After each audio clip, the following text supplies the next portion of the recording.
கர்த்தரின் பெட்டகம் தோள் மேலே, கல்வாரி நாயகன் நமக்குள்ளே.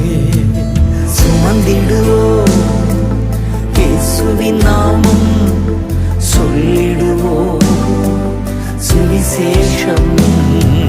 சுமந்திடுவோம் இயேசுவின் நாமம், சொல்லிடுவோம் சுவிசேஷம். கர்த்தரின் பெட்டகம் தோள் மேலே, கல்வாரி நாயகன் நமக்குள்ளே. பெட்டி சுமந்த கால் பட்டவுடன் யோர்தான் நதி விலகியது, எரிகோ மதில்கள் விழுந்தன. யோசுவா 3:15, 6:20.